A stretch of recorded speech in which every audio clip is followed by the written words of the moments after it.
ಅಲ್ಲ ಮಂಗಳವಾರ ಶುಕ್ರವಾರ ಬಂದ್ರೆ ಸಾಕು ನಮ್ಮ ಅವ್ವನ ವಾರ ಅಂತ ನೀನು ನೆನಪಿಟ್ಕೊಂಡು ಮನಿ ಒರೆಸ್ತಿದೆ, ಕೈಲಾದಂಗ ಆ ತಾಯಿ ಪೂಜೆ ಸೇವೆನ ಮಾಡ್ತಿ ಅಂತ ಅಂದ್ರ ಆ ತಾಯಿ ನಿನ್ನ ಕೈ ಬಿಡ್ತಾಳೇನಾ? ಖಂಡಿತ ಬಿಡಲ್ಲ ಆ ತಾಯಿ. ನನ್ನ ಹೊಟ್ಟೆ ಹುಟ್ಟಿದ ಮಗು ಅಂತ ನಿನ್ನ ತಿಳ್ಕೊಂಡ್ಬಿಟ್ಟಾಳ ತಾಯಿ.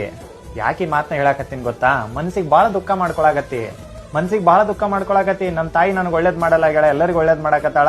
ಇಷ್ಟು ಸನೀಕಿದ್ದಿ ತಾಯಿ ಸೇವೆ ಮಾಡಕತ್ತೀನಿ ನಾನು, ನನಗೆ ಯಾಕೆ ಒಳ್ಳೇದ್ ಮಾಡಲ್ಲ ಹೇಳ? ನನ್ನ ಮನಸ್ಸಿನಾಗ ಬಹಳ ನೋವು ಅದಾವು, ಅವ್ ಯಾಕೆ ದೂರ ಮಾಡಲ್ಲ ಹೇಳ ತಾಯಿ ಅಂತ ಕಣ್ಣೀರ್ ಹಾಕಕತ್ತಿಲ್ಲ.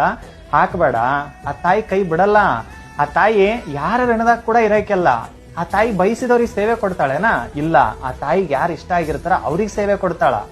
ಅಂತದ್ರಾಗ ನಮ್ಮ ಅವ್ವನ ವಾರ ಅಂತ ಇಷ್ಟು ಚಂದ ನೀನು ಕೈಲಾದಂಗ ನೀನು ಮಾಡಕತ್ತಿ ಅಂತ ಅಂದ್ರ ನೀನು ಭಕ್ತಿಗಕ್ಕಿ ತಾಯಿ ಸುಮ್ನೆ ಬಿಡಲ್ಲ. ಖಂಡಿತ ಒಳ್ಳೇದ್ ಮಾಡ್ತಾಳ, ಕಣ್ಣೀರ್ ಹಾಕ್ಬೇಡ. ಅವ್ವ ನಿನ್ ಜೊತೆಗೆ ಅದಾಳ, ನೆನಪಿಟ್ಕೋ. ಅವ್ವ ನಿನ್ನ ನೋಡಕತ್ತಾಳ.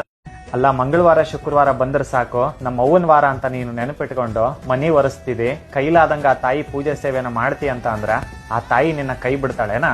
ಖಂಡಿತ ಬಿಡಲ್ಲ ಆ ತಾಯಿ. ನನ್ನ ಹೊಟ್ಟೆ ಹುಟ್ಟಿದ ಮಗು ಅಂತ ನಿನ್ನ ತಿಳ್ಕೊಂಡ್ಬಿಟ್ಟಾಳ ತಾಯಿ. ಯಾಕೆ ಮಾತನ್ನ ಹೇಳಾಕತ್ತೀನಿ ಗೊತ್ತಾ? ಮನ್ಸಿಗೆ ಬಹಳ ದುಃಖ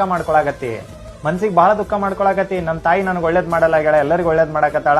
ಇಷ್ಟು ಸನೀಕಿದ್ದಿ ತಾಯಿ ಸೇವೆ ಮಾಡಕತ್ತೀನಿ ನಾನು, ನನಗೆ ಯಾಕೆ ಒಳ್ಳೇದ್ ಮಾಡಲ್ಲ ಹೇಳ? ನನ್ನ ಮನಸ್ಸಿನಾಗ ಬಹಳ ನೋವು ಅದಾವು, ಅವ್ ಯಾಕೆ ದೂರ ಮಾಡಲ್ಲ ಹೇಳ ತಾಯಿ ಅಂತ ಕಣ್ಣೀರ್ ಹಾಕಕತ್ತಿಲ್ಲ.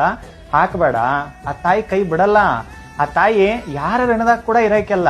ಆ ತಾಯಿ ಬಯಸಿದವ್ರಿಗೆ ಸೇವೆ ಕೊಡ್ತಾಳೇನಾ? ಇಲ್ಲ, ಆ ತಾಯಿಗೆ ಯಾರು ಇಷ್ಟ ಆಗಿರ್ತಾರ ಅವ್ರಿಗೆ ಸೇವೆ ಕೊಡ್ತಾಳ. ಅಂತದ್ರಾಗ ನಮ್ಮ ಅವ್ವನ ವಾರ ಅಂತ ಇಷ್ಟು ಚಂದ ನೀನು ಕೈಲಾದಂಗ ನೀನು ಮಾಡಕತ್ತಿ ಅಂತ ಅಂದ್ರ ನೀನು ಭಕ್ತಿಗಕ್ಕಿ ತಾಯಿ ಸುಮ್ನೆ ಬಿಡಲ್ಲ. ಖಂಡಿತ ಒಳ್ಳೇದ್ ಮಾಡ್ತಾಳ, ಕಣ್ಣೀರ್ ಹಾಕ್ಬೇಡ. ಅವ್ವ ನಿನ್ ಜೊತೆಗೆ ಅದಾಳ, ನೆನಪಿಟ್ಕೋ. ಅವ್ವ ನಿನ್ನ ನೋಡಕತ್ತಾಳ.